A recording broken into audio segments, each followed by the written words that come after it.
and today I'm going to be trying out these new pens that I got.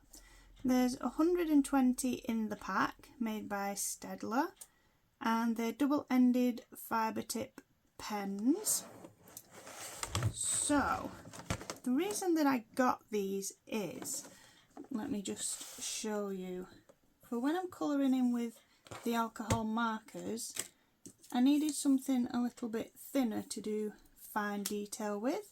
So if I just show you, this is the fine tip on the twin markers by Deco Time.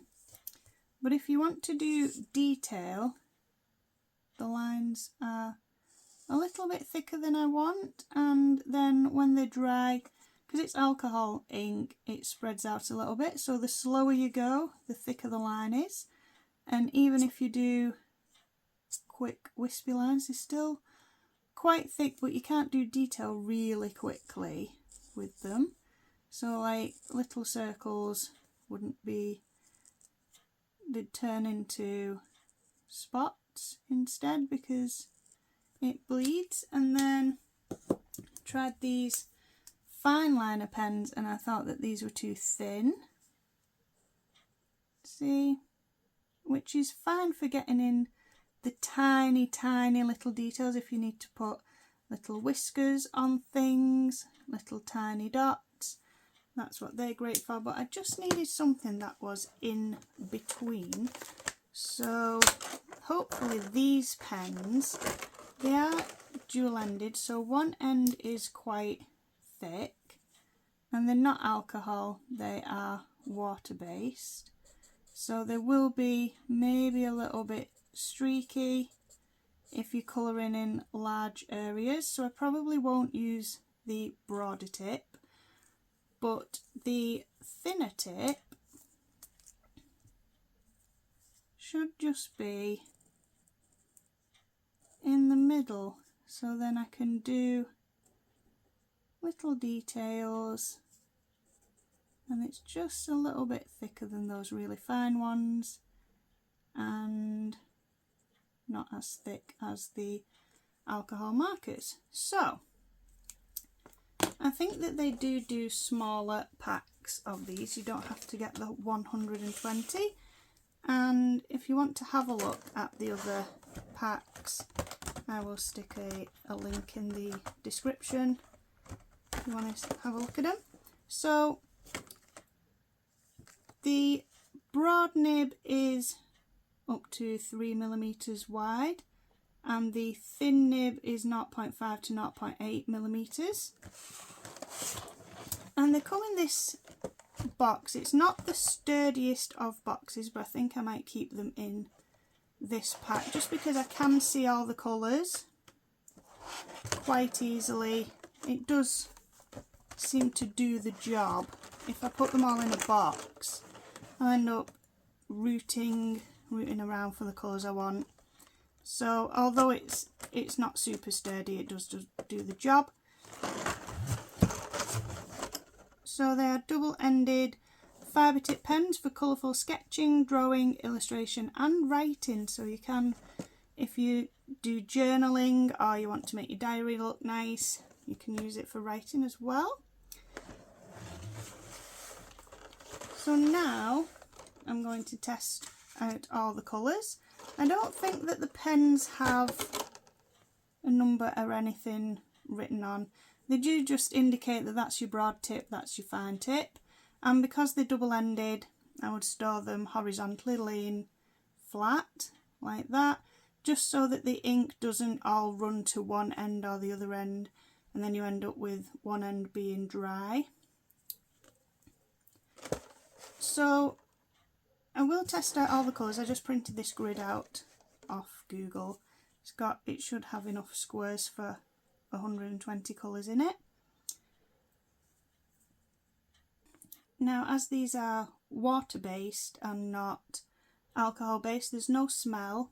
They don't smell of anything, because I know some alcohol markers can be actually quite strong smelling, but these don't seem to have any odour to them. And also, because there's no numbers printed on or anything, you could colour in some little stickers and stick it onto the pens so you know exactly how they look, because sometimes the colour on the lid is a little bit different to how the colour comes out on the paper. Or you could colour in little squares on paper and cut them out and sellotape them to the pens.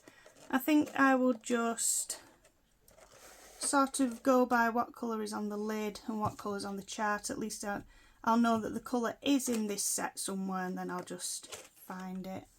So now I'm just going to test all the colours and see how they all turn out.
So there are all the colours, and I think I've missed one out. I have no idea which one I've missed out because they're not numbered or anything, and I am not going through them all to find out which one.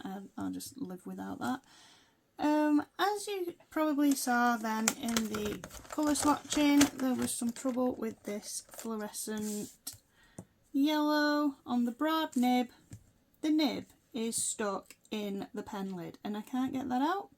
I've tried scissors, tweezers, absolutely no way, it's completely stuck in there.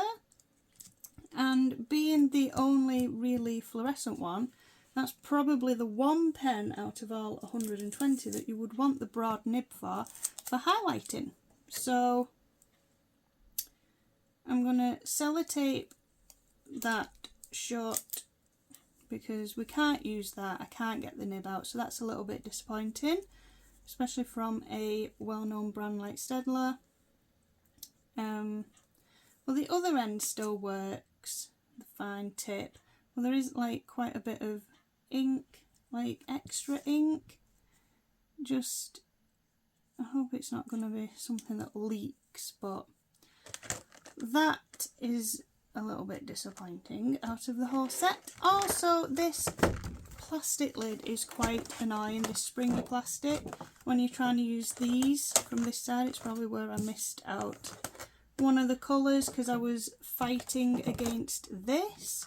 So what I might do is cut a little slit here and a little slit here so that these plastic tabs can then slot under it, and then that will keep the lid open, because that was also quite annoying.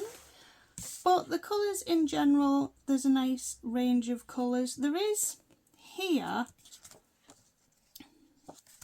see, there is like a gold and a silver pen, and the lids are a little bit different. They've got a little bit of sparkle in it, as though they're going to be metallic or sparkly, and it was those two here, and the gold-ish colour turned out to be grey, to be honest, and the silver is also grey, and they're not sparkly at all. There is no metallic in it, no sparkly, so I don't know why they bothered putting the sparkly in the lids, because that sort of suggests to you that they're going to be sparkly, and they just are not at all sparkly on the paper. So turning over, they don't bleed through, but this was like thick card, it's not paper. But let me just try on a piece of your ordinary printer paper. Let's get a really dark colour and just see, and if we colour over it quite thickly, just see how that looks on the other side. So on just ordinary printer paper, if you're just doing one layer, it probably won't bleed through, but you will sort of see it. If you're going over it, it will bleed through. So if you're colouring in colouring books or whatever you're writing on in your diary, please just check the paper, either on a spare piece or a blank page in the back of the book if you're colouring, just to see how the pens work on the paper, if they do bleed through or not.